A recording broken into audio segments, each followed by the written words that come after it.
Hello friends, अमर mathematics में आप सभी का स्वागत है। मेरा नाम अमरजीत कुमार है। इस वीडियो में हम लोग आर्य सवाल बुक के पार्टनरशिप के क्वेश्चन नंबर 21 से करने वाले हैं। तो चलिए क्वेश्चन नंबर 21 से स्टार्ट करते हैं। क्वेश्चन नंबर 21 है, तीन साझेदार एबीसी एक व्यापार का लाभ इस प्रकार बांटा जाता है कि ए के भाग का 4 गुना, बी के भाग का 6 गुना तथा सी के भाग का 11 गुना बराबर है। तीनों को मिलने वाली लाभ की राशियों का अनुपात एबीसी क्या होगा। तीन साझेदार हैं एबीसी, तीन साझेदार हैं एबीसी, और ये जो लाभ का बंटवारा हो रहा है कि ए के भाग का 4 गुना, ए के भाग का 4 गुना यानी कि 4 है, बी के भाग का 6 गुना यानी कि 6, सी के भाग का 11 गुना यानी कि 11, सी परस्पर क्या है, बराबर है। ये लाभ का रेशियो है। लाभ इस प्रकार से बांटा जाता है। तो यहां से हम ए, बी और सी के लाभ का रेशियो निकाल लेंगे। लाभ का रेशियो निकालेंगे यहां से। तो जब दो या दो से अधिक राशि आपस में बराबर हो, दो या दो से अधिक राशि आपस में बराबर हो, तो रेशियो ज्ञात करने का तरीका है कि उनके गुणांक को उलट दें, फिर हरों का एलसीएम से सभी के अंश में गुणा करें, या ए का अगर रेशियो निकालना है तो ए के गुणांक को छोड़ करके बी और सी के गुणांक को हम गुना कर लेंगे, 6 भी लिख देते हैं। तो ए का मान निकालना है तो ए को छोड़ करके बी और सी का मान लिख लेंगे गुना करके, अगर 6 66 हो जाएगा। बी का मान निकालना है तो बी को छोड़ करके ए और सी के गुणांक को गुना कर लेंगे, तो अगर 44 हो जाएगा। सी का मान निकालना है तो सी के गुणांक को छोड़ करके बी और ए के गुणांक को क्या कर लेंगे, गुना कर लेंगे, तो बी और ए का गुणा कितना हो जाएगा, 6 चौका 24 हो जाएगा। तो ये कट जाएगा 2 से 33 बार में, 22 दूनी 44, और 2 से कटेगा ये 12, और 3 से तो ये दोनों कटेगा, ये नहीं कटेगा, 2 से नहीं कटेगा। तो ए, बी और सी तीनों के जो लाभ का रेशियो होगा वो हो जाएगा 33:22:12 हो जाएगा। क्वेश्चन नंबर 21 का आंसर। अब क्वेश्चन नंबर 22 से स्टार्ट करते हैं। क्वेश्चन नंबर 22, ए, बी तथा सी मिलकर एक व्यापार आरंभ करते हैं। ए पूरी लागत का 1/3 भाग निवेश करता है तथा बी का निवेश ए तथा सी के कुल निवेश के बराबर है। वर्ष के अंत में 90,000 रुपये के लाभ में से सी का भाग कितना है। क्वेश्चन नंबर 22, ए, बी, सी तीनों मिलके एक साथ व्यापार करते हैं। ए जो है कुल निवेश का 1/3 करता है। अगर कुल निवेश मान लेते हैं कि x है, कुल निवेश कितना है, x है, तो ए जो है कितना लगाएगा, कुल निवेश का 1/3 मतलब x बाटा में 3 भाग लगाएगा। कुल निवेश का x का 1/3 x बाटा 3। बी जो है, बी ए और सी के कुल निवेश के बराबर धन लगाता है। अच्छा, कुल धन में से, कुल पूंजी में से ए जो है x बटा 3 भाग तो लगा दिया, तो अब शेष कितना बचेगा, शेष कितना बचेगा, तो x में से x बटा 3 घटा लेते हैं, x माइनस x बटा 3 घटा लेंगे तो कितना बचेगा, 2x बटा में 3। ए जो है कुल पूंजी का x बटा 3 भाग धन लगा चुका है, तो शेष धन कितना बचा, 2x बटा में 3 धन बचा, और ये कौन लगाएगा, बी और सी लगाएंगे। कुल पूंजी x था, x बटा 3 भाग ए लगा चुका है, बचा कितना, 2x बटा में 3 बचा, तो 2x बटा 3 जो बचा ये कौन लगाएगा, ये लगाएंगे बी और सी दोनों मिलकर के। 2x बटा 3 धन है वो कौन लगाएगा, तो बी और सी दोनों मिलकर के। अब बोला है कि बी जो है ए और सी के कुल धन के बराबर धन लगाएगा। बी कितना धन लगाएगा, तो ए और सी जितना लगाएगा ये दोनों के जोगफल के बराबर जो है वो बी धन लगाएगा। अगर बी को, सी को हम इधर ला देते हैं, सी को हम इधर ला देंगे तो क्या बनेगा, बनेगा बी माइनस के सी, सी को इधर लेंगे तो बनेगा बी माइनस सी बराबर ए बचेगा, और ए का मान कितना है, ए का पूंजी कितना है, x बटा में 3 है। तो यहाँ से b प्लस सी का मान आ गया, b माइनस सी का मान आ गया। तो यहाँ से हम b और c का मान निकाल लेंगे। b और c का मान निकालेंगे, कैसे निकालेंगे? तो जब दो राशि का योगफल दिया रहे और इन्हीं दो राशियों का अंतर दिया रहे, तो जब दो राशि का अंतर और उन्हीं दो राशियों का योगफल दिया रहा है, तो एक बार दोनों को जोड़ के 2 से भाग देंगे तो बड़ा वाला निकलेगा, और एक बार दोनों को घटा के भाग देंगे 2 से तो छोटा वाला निकलेगा। छोटा वाला जिसमें माइनस लगा हो और बड़ा वाला जिसमें प्लस लगा हो। तो b का मान निकालते हैं, तो दोनों को जोड़ के 2 से भाग देते हैं। 2x/3 प्लस x/3, 2 से भाग दे देते हैं तो 3 एलसीएम हो जाएगा। 2x और x 3x, ये हो जाएगा 3x/3 गुना 1/2, यानी b का मान आ गया x/2। c का मान निकालना है तो ये दोनों को घटा करके 2 से भाग देंगे। 2x/3 माइनस x/3 और 2 से हम भाग में देंगे तो c का मान निकल जाएगा। तो ये कितना हो जाएगा? 2x में से 1x घटेगा तो x/2, सॉरी 3 है यहाँ, और गुना में 1/2, यानी x/में ये 6 हो जाएगा। तो यहाँ से ए बी सी का रेशियो निकलेगा। ए बी सी तीनों के पूंजी का जो है वो रेशियो निकल गया। तीनों के पूंजी का जो है वो रेशियो निकल गया। कितना? ए का कितना है? x/3, बी का कितना है? x/2, और सी का कितना होगा? तो x/6 हो जाएगा। x कैंसिल हो जाएगा। चूंकि रेशियो को हम लोग भीड़ में नहीं छोड़ सकते, तो इसको कंप्लीट रेशियो में बनाने के लिए क्या करेंगे कि हरों का एलसीएम लेकर के सभी के अंश में गुना कर देंगे। तो 3 2 6 का एलसीएम 6 हो जाएगा। 6 ऊपर गुना करेंगे तो 3 दूनी का 6, 2 बार में कट जाएगा। 6 गुना करेंगे 2 3 या 6, 6 गुना करेंगे 1 बार में कट जाएगा। बोला कि एक साल के अंत में कुल लाभ जो है वो 90,000 रुपया हो रहा है। एक साल के अंत में कुल लाभ कितना हो रहा है? तो 90,000। 90,000 इसमें से सी का भाग कितना है? चूंकि तीनों जो है एक साल के लिए व्यापार में, वर्ष के अंत में बोला है, तो तीनों जो है एक साल के लिए व्यापार में है, तो अगर समय जो है बराबर है, सभी के लिए समय बराबर है, तो जो पूंजी होता है यही लाभ भी होगा। जो पूंजी होता है वही आपका लाभ का भी रेशियो हो जाएगा। तो निश्चित राशि में कुल लाभ जो है 90,000 है, तो रेशियो में कुल लाभ कितना है? तो 3 2 5 और 1 6 है, और इसमें से सी का भाग पूछा है तो 1 से गुना कर लेंगे। तो 6 से गुना करेंगे तो 15 बार में, ये हो जाएगा 15,000। यानी कि सी का जो लाभ होगा 90,000 में से वो हो जाएगा कितना? 15,000 रुपया हो जाएगा। क्वेश्चन नंबर 23, ए तथा बी ने मिलकर व्यापार आरंभ किया। ए ने 36,000 रुपया 8 माह के लिए निवेश किया। बी ने कुछ पूंजी लगाकर 6 माह तक व्यापार में रहा। अंत में बी को कुल लाभ का 15/31 भाग मिला। बी ने कितना धन लगाया? 2 लोग हैं व्यापार में। क्वेश्चन नंबर 23 है, ए है और बी है। ए 36,000 रुपया लगाता है व्यापार में। ए जो है 36,000 रुपया लगाता है 8 महीना के लिए। तो 36,000 रुपया का 8 महीने का लाभ कितना मिलेगा? तो 36,000 गुना 8, यानी पूंजी गुना समय, यानी कि ए का लाभ हो गया। बी भी है, कुछ पूंजी लगाता है, पूंजी मान लेते हैं कि x लगाया हो। बी का पूंजी कितना? x। और बी जो है पूंजी कुछ समय बाद लगाता है, लेकिन व्यापार में 7 महीना तक रहता है। कुछ पूंजी लगाकर 6 माह तक व्यापार में रहता है। सॉरी, बी कुछ पूंजी लगाता है लेकिन व्यापार में 6वें महीना तक रहेगा, तो बी को 6 महीना का ही लाभ मिलेगा, यानी पूंजी गुना समय यानी कि लाभ। तो ये ए का लाभ हो गया, ये बी का लाभ हो गया, और ये दोनों ए बी के लाभ का रेशियो हो गया। ए और बी के लाभ का रेशियो हो गया। बोला है कि बी को कुल लाभ का 15/31 भाग मिला। बी जो है, बी को कुल लाभ का 15/31 भाग मिला।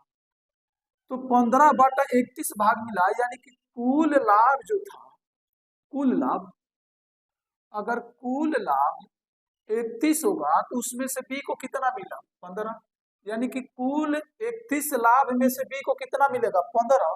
तो ए को कितना मिलेगा? तो 31 में से बी को 15 मिल गया, तो ए को कितना मिलेगा? तो ए को मिल जाएगा 16।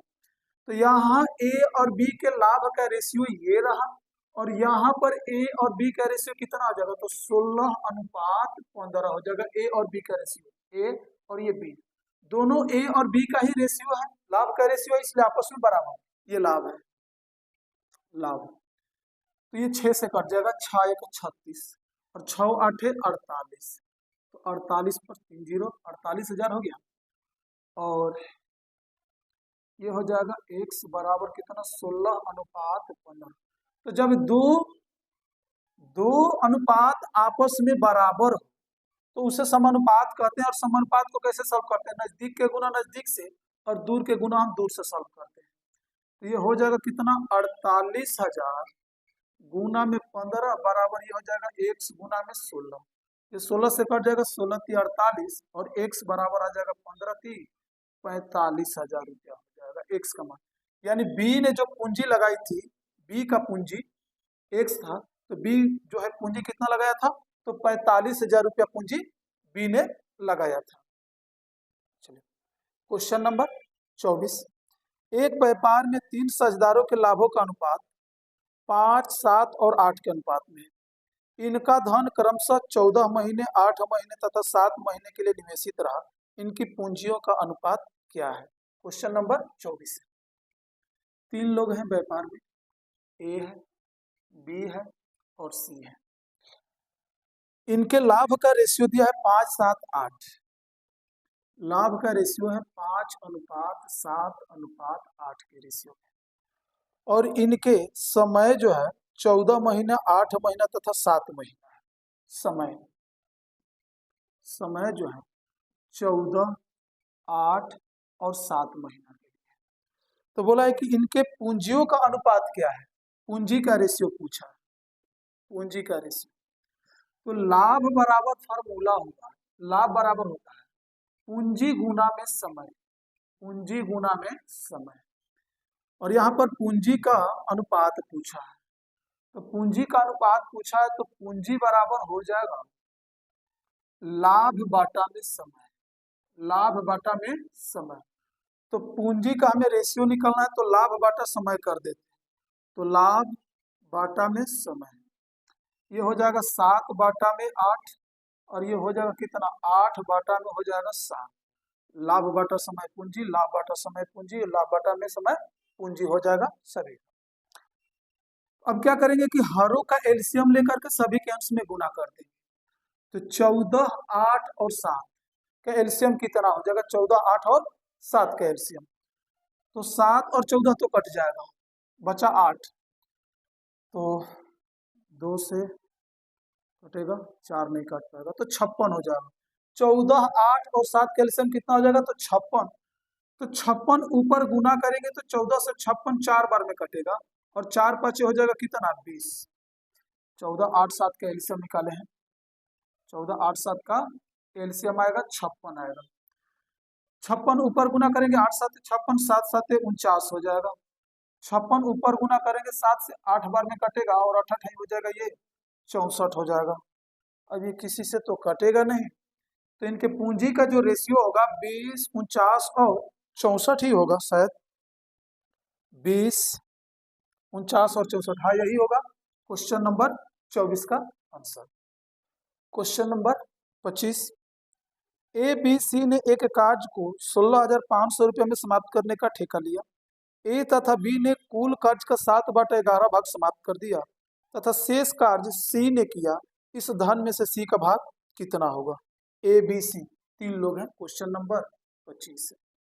ए बी और सी 3 लोग हैं। ए बी सी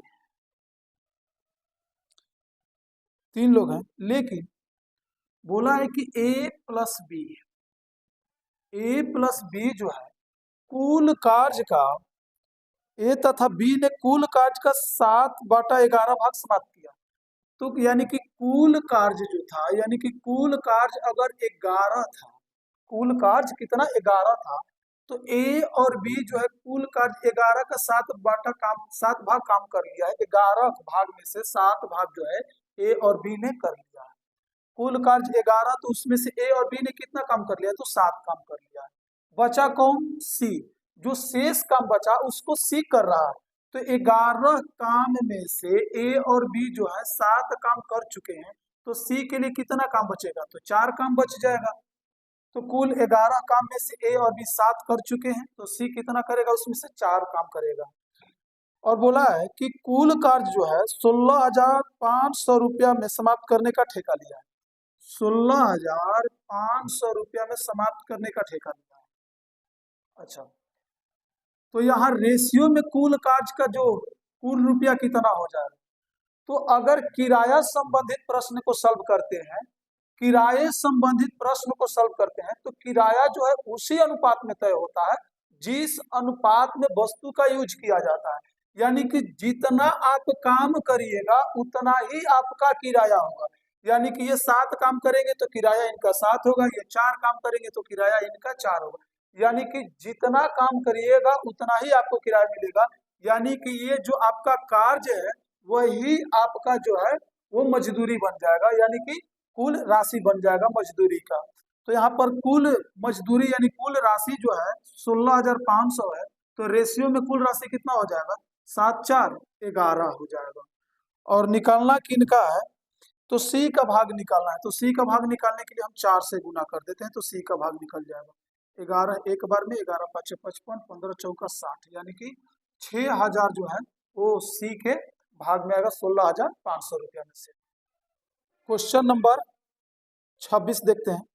मीनाक्षी ने 12,000 रुपया का निवेश करके एक व्यवसाय आरंभ किया। 5 माह बाद 9,000 रुपये की पूंजी लगाकर अभय साझेदार हो गया। वर्ष के अंत में 4,416 रुपये के कुल लाभ में से मीनाक्षी का भाग कितना है। मीनाक्षी है और अभय है। क्वेश्चन नंबर 26 है। मीनाक्षी और अभय। मीनाक्षी जो है 12,000 रुपया लगाई है, व्यापार में शुरू की है, और अभय जो है 9,000 रुपया लगाता है। ये इनके पूंजी का रेशियो है, पूंजी का रेशियो है। सबसे पहले पूंजी में से हम 3 जीरो को कॉमन कर लेते हैं तो आ जाएगा, इसको भी काट लेते हैं, 3 का 9 और 3 चौके 12, 4:3 में जो है इनके पूंजी का रेशियो है। व्यापार शुरू करती है मीनाक्षी, 5 महीने बाद जो है अभय साझेदार हो गया है, और वर्ष के अंत में जो है कुल लाभ 4,416 रुपया होता है। 5 महीना बाद ये आया है अभय, तो 5 महीना बाद आएंगे। व्यापार जो है 1 साल के लिए है, तो व्यापार में कितने समय तक रहेंगे, 7 महीना तक। तो इनको 7 महीना का लाभ मिलेगा जितना पूंजी लगाएंगे, यानी पूंजी गुना समय यानी कि लाभ। मीनाक्षी जो है 12 महीना तक व्यापार में रहेगी, इसलिए इसका 12 महीना का लाभ मिलेगा। तो ये कट जाएगा, ये लाभ का रेशियो हो जाएगा आपका, पूंजी गुना समय यानी कि लाभ। ये हो जाएगा 3 चौके 12, 4 चौका 16, और ये हो जाएगा कितना, 7 हो जाएगा। तो कुल लाभ 4,416 होता है। वर्ष के अंत में कुल लाभ कितना आता है, 4,416। तो कुल लाभ के तुलना हम कुल लाभ से करेंगे, यानी कि 23 से। 16 7 कितना हो जाएगा, 23। और निकालना किनका है, तो निकालना है मीनाक्षी का भाग। तो मीनाक्षी का भाग निकालने के लिए हम 16 से गुना कर देते हैं, तो 23 से ये कट जाएगा, टोटल कट जाएगा 192 बार में टोटल कट जाएगा, और गुना करने पर आपका आ जाएगा 3,072 रुपया, 3,072 रुपया। यानी मीनाक्षी का जो भाग होगा 4,416 रुपया में से वो कितना हो जाएगा, तो 3,072 रुपया हो जाएगा। क्वेश्चन नंबर अब 27। प्रभा ने 32,000 रुपया का निवेश करके एक व्यापार आरंभ किया। 5 माह बाद 22,000 रुपये की पूंजी लगाकर अमित साझेदार बन गया। अमित जो है साझेदार हो गया। वर्ष के अंत में 16,409 रुपये के कुल लाभ में से प्रभा को कितना भाग मिलेगा। प्रभा है और अमित है, 2 लोग हैं। क्वेश्चन नंबर 27 है। Prabha and Amit. Prabha business start करता है जी 32,000 रुपया पूंजी लगा करके, और अमित कितना पूंजी लगा रहा है जी, तो 22,000 रुपया पूंजी लगा रहा है, 22,000। इनके ये पूंजी का रेशियो है, पूंजी का अनुपात हो गया। 3 जीरो तीनों में से कॉमन कर लेते हैं, 2 से ये कट जाएगा 11 बार में, 2 से ये 16 बार में। तो प्रभा और अमित का जो पूंजी का रेशियो हो जाएगा वो हो जाएगा कितना, 16:11 हो जाएगा। बिजनेस जो है, व्यापार जो है प्रभा आरंभ की है और 1 साल का व्यापार है, और अमित जो है 5 महीना बाद व्यापार में साझेदार बना है प्रभा के, 5 महीने बाद इसका साझेदार बना है। तो व्यापार में कितने समय तक रहेगा, जबकि व्यापार जो है 1 साल के लिए है, तो ये व्यापार में मात्र कितना समय तक रहेगा, 7 महीने तक ही रहेगा। 5 महीना बाद आएगा तो 7 महीना तक ही व्यापार में रहेगा। तो पूंजी गुना समय यानी कि लाभ। प्रभा जो है 12 महीने के लिए व्यापार में रहेगी, तो प्रभा का लाभ ये हो जाएगा। तो इनके लाभ का रेशियो मिल गया, 16 दहा का 160 हो जाएगा और 16 दूनी का 32, 60 और 32 192 हो जाएगा और 11 7 77 हो जाएगा। और बोला कि कुल लाभ जो है 16,409 रुपया है, 16,409 रुपया एक साल बाद कुल लाभ, एक साल बाद दोनों का लाभ ये है। तो कुल लाभ के तुलना कुल लाभ से करेंगे और जिसको ज्ञात करना है उसे हम गुना करेंगे। तो 7 और 2 9 हो जाएगा, 9 7 16 हो जाएगा, 1 और 1 2 69 हो जाएगा।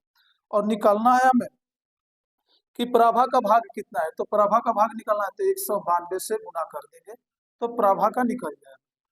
तो 269 से शायद ये डायरेक्ट कट जाएगा 61 बार में, 61 बार में कट जाएगा और 61 से 192 में गुना करेंगे तो 11,712 आ जाएगा, 11,712 आ जाएगा।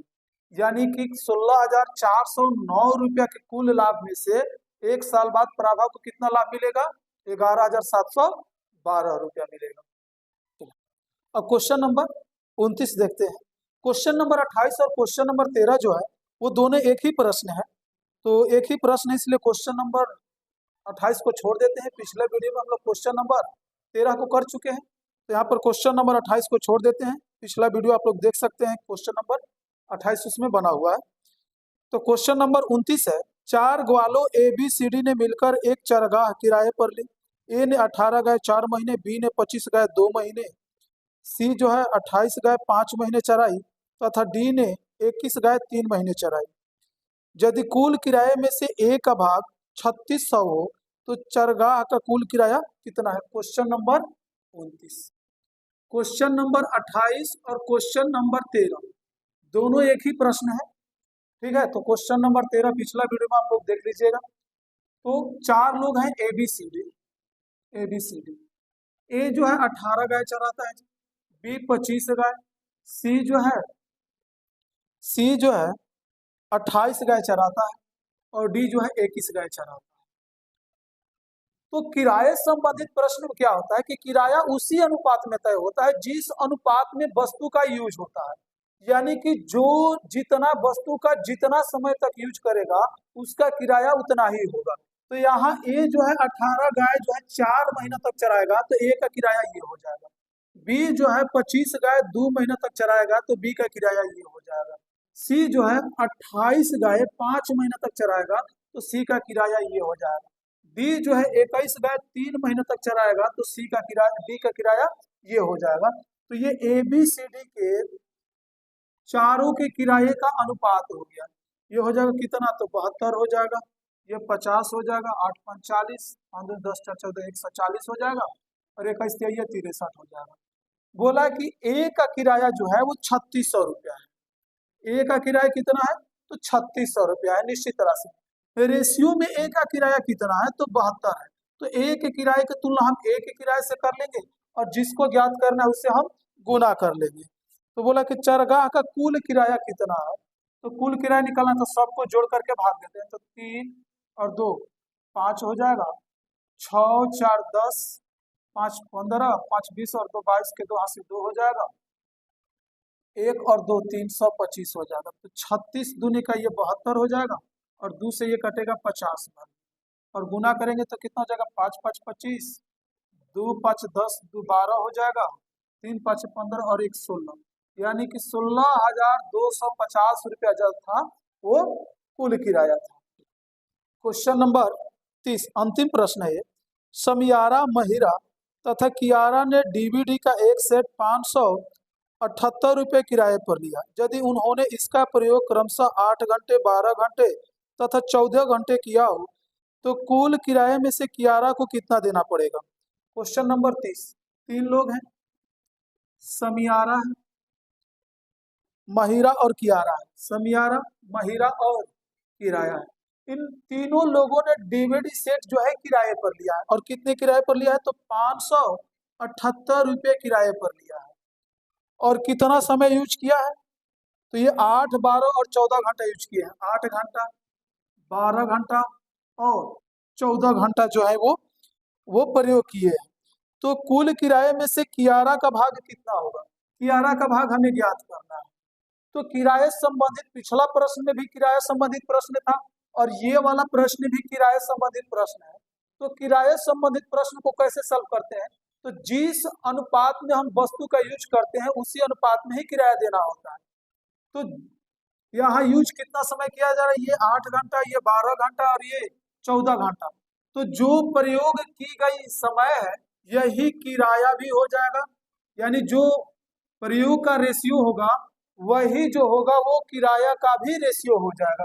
ये 8 घंटा यूज किया है तो 8 घंटे का पैसा देगी, ये 12 घंटा यूज किया है तो 12 घंटा का पैसा, ये 14 घंटा यूज किया है तो ये 14 घंटा का पैसा देगा। यानी कि किराया उसी अनुपात में तय होगा जिस अनुपात में वस्तु का प्रयोग किया जाता है। तो ये 8 घंटे का पैसा, ये 12 घंटे का पैसा, ये 14 घंटे का, तो जो समय का रेशियो है वही जो है वो किराए का भी रेशियो हो जाएगा। तो यहाँ से 2 चौके 8 हो जाएगा, ये 2 छक्का 12 हो जाएगा और ये 2 साते 14 हो जाएगा। तो कुल किराया जो है 578 है। रेशियो में कुल किराया कितना, तो 6 4 10 7 17 हो जाएगा।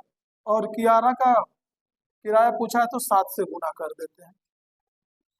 तो 17 तिया ये 51 हो जाएगा, 6 बचेगा 68 हो जाएगा, तो 17 चौके 68, ये गुना करेंगे तो 7 चौक 28 हो जाएगा और ये हो जाएगा 7 का 21 और 2 23, यानी कि 238 रुपया जो है 578 रुपया में से किराया को देना होगा 238 रुपया। क्वेश्चन नंबर 30 का आंसर।